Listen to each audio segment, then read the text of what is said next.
Absolument. Une victoire. Enfin, la première fois depuis la Révolution qui se présente devant les urnes. Donc on peut dire que ce pari, il est plutôt réussi. Enfin, ce pari qui était un peu risqué est plutôt réussi. Comme tu l'as dit, on a assisté quand même à la débâcle des partis, des anciens partis qui étaient au pouvoir. Mais maintenant que Pachinian a gagné le pari de la légitimité, on peut se demander dans quel sens il va gouverner. Et je pense que la question centrale, elle est là, c'est de savoir quelle politique il va mener. Alors, il a annoncé que après la lutte contre la corruption qui était nécessaire pour avoir une main sur les leviers économiques, il a annoncé une révolution économique. Alors la question, c'est de savoir qu'est-ce que cela signifie la révolution économique. Et je crois que Loris, tu voulais développer un petit peu la question sociale et parler des orientations sociales qu'il pouvait prendre. En préambule, je rappelle donc que Nicole Pachinian a été élu, que la révolution, donc le fait de critiquer éventuellement le pouvoir en Arménie, l'actuel pouvoir maintenant, le nouveau pouvoir en Arménie, une démarche saine et nécessaire, et d'ailleurs qui relève de la démocratie, et qu'on ne nous oppose pas les mots de dire qu'on voudrait tuer la révolution dans l'œuf. Là, la révolution vient d'éclore. La révolution de velours vient d'éclore. Donc c'est bon, on peut y aller maintenant. Tuer la révolution, c'est reprendre les anciens réflexes en disant on ne critique pas, surtout pas de diaspora, parce que la Turquie pourrait envahir l'Arménie, ce genre de choses. Bon, voilà. Nicole Pachinian a les mains libres, au même titre que n'importe quel chef d'État a les mains libres. Ça veut dire, pas totalement libre d'ailleurs, mais il est élu, il est légitime. La question de l'Arménie, la révolution économique, c'est très bien. Ça veut tout dire et rien dire à la fois. Il va falloir mettre du sens maintenant, et plus de contenu certainement, dans les discours ou dans les directions que voudront prendre l'exécutif en Arménie. À regarder en premier les problèmes de l'Arménie. L'Arménie ne subit pas de plein fouet une extermination par la Turquie. C'était avant. Je ne dis pas que ce n'est pas un problème, les relations avec la Turquie. Encore une fois, mais elle ne subit pas ça aujourd'hui. Il n'y a pas de guerre comme il y a 2 ans ou comme il y a 25 ans avec l'Azerbaïdjan. Elle peut revenir du jour au lendemain, c'est sûr et certain. La puissance néocoloniale russe est un problème. Hein. Si elle n'était pas là, certainement que la puissance néocoloniale américaine serait un problème aussi. Mais ce n'est pas les problèmes les plus urgents de la République d'Arménie à l'heure actuelle, au sens vital. Le problème le plus urgent de la République d'Arménie à l'heure actuelle, c'est que le pays est vide. Hein, 30 ans environ de dictature, on va dire, en tout cas de monopole et de corruption et de fraude. Avant c'était l'Union soviétique, hein, donc c'était pas non plus superbe. Hein. Aujourd'hui, le pays est vide, ça on le sait, tout le monde sait qu'il n'y a pas 3 millions d'habitants en Arménie. Les derniers sondages soviétiques de 1989 faisaient état de 3 millions de personnes en Arménie. Les sondages officiels à l'heure actuelle font état de 3 millions de personnes en Arménie. Ce qui veut dire que même si on ne retient que les chiffres officiels, personne n'a fait d'enfant en 30 ans. Ce qui semble bizarre quand même. Personne n'est revenu au pays, ce qui semble bizarre. Alors pourtant il y a un taux de natalité qui n'est pas extraordinaire, mais qui se tient quoi. Donc même avec les chiffres officiels, il y a quelque chose il manque 1 million de personnes quoi. Donc le problème c'est celui-là. Un pays sans population, ça reste un danger. Aliyev lui-même l'a déjà dit, c'est la principale des priorités. Comment faire pour que les gens se fixent en Arménie? C'est la question du niveau de vie, c'est pas un secret. La question du niveau de vie pêche terriblement en Arménie.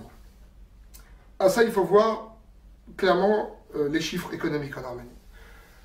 On pouvait dire en Arménie qu'entre 1991 et 2007, les Arméniens sont pauvres en Arménie parce que l'Arménie est pauvre. Le peuple d'Arménie est pauvre parce que l'Arménie ne produit pas assez. Ça, c'était jusqu'en 2007. Sauf qu'en 2007, quelque chose a changé, c'est que le PIB, je rappelle, c'est la somme de la valeur économique produite par an dans un pays. Le PIB entre 2007 et 2017 est entre 9 et 11 milliards d'euros, environ. Il chute un tout petit peu en 2008, juste en dessous de 9 milliards. Aujourd'hui, en 2017, il a 11,54 milliards de dollars. Pardon, excusez-moi, je crois avoir dit d'euros juste avant. 11,54 milliards de dollars. On a une population active en Arménie, chiffre officiel encore une fois, de 1 507 000 personnes, dans lesquelles on a officiellement 20% de chômeurs. Ces 1,507 millions de travailleurs en Arménie produisent ces 11,54 milliards de dollars annuellement. Ce qui fait, si on divise par tous les gens qui produisent cette valeur, une moyenne mensuelle de dollars de 638 dollars par mois. Or, le salaire moyen en Arménie est estimé entre 314 et 360 dollars. Donc on a un problème ici, c'est qu'il manque entre 250 et 300 dollars par tête. Hein? Donc l'Arménie produit 250 à 300 dollars de plus par tête que ce qui est distribué. Ces 250 à 300 dollars, c'est le poids du profit en Arménie. C'est le poids des multinationales étrangères qui se gavent sur le peuple.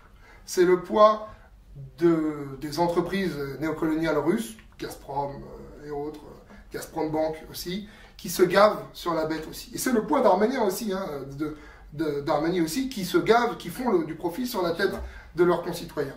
Donc ça pose un problème, c'est-à-dire que restaurer l'outil productif en Arménie, personne n'est contre, je pense. L'agriculture est en panne, il en faut une. L'industrie est à l'arrêt quasiment, sauf les 2-3 qui polluent l'Arménie. Hein, tu peux faire de l'industrie sans polluer non plus à outrance.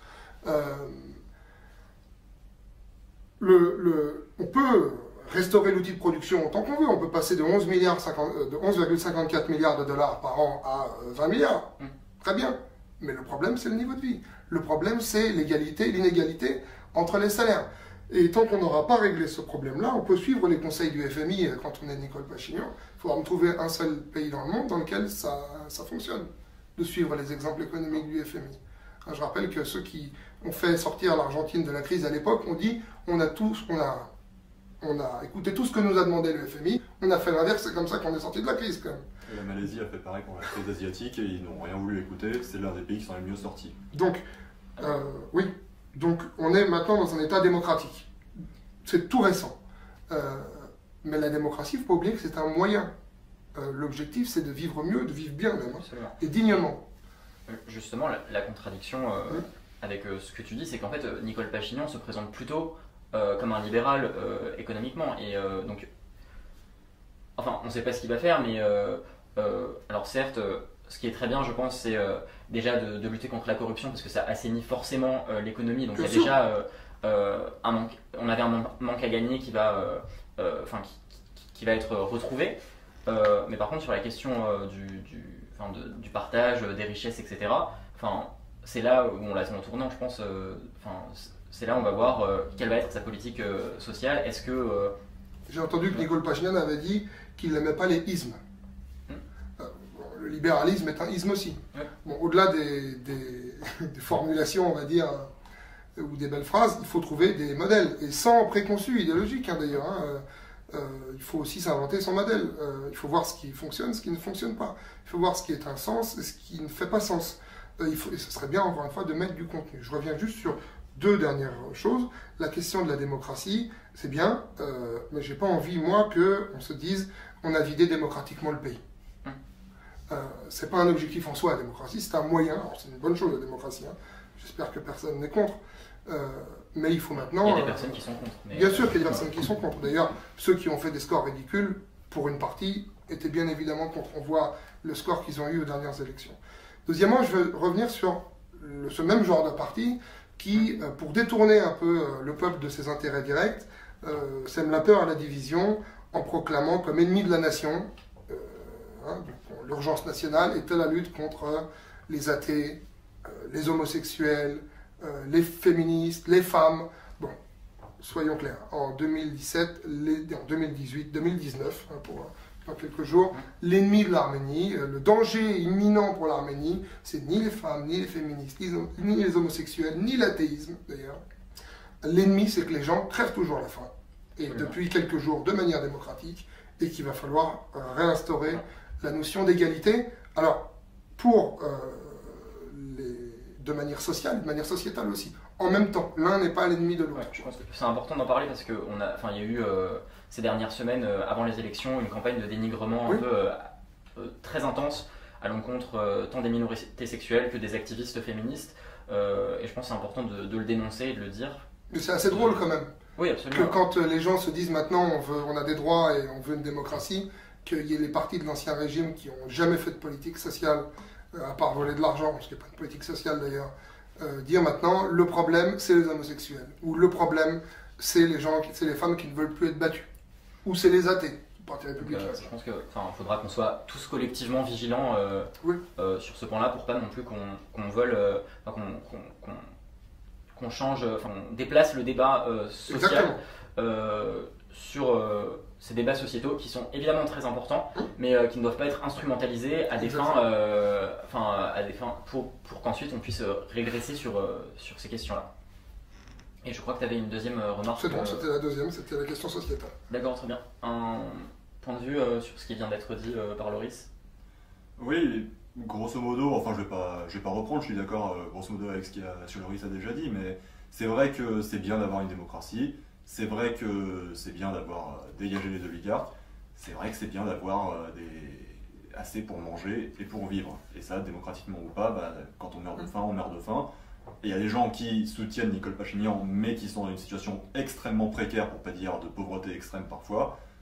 Et il ne faut pas fermer les yeux là-dessus, au contraire, il faut les ouvrir et il faut agir. Clairement, il faut agir. Et ça passe pas uniquement, j'avais vu il y a quelques temps que Nicole Pachinian était venue en France pour demander à des investisseurs de venir.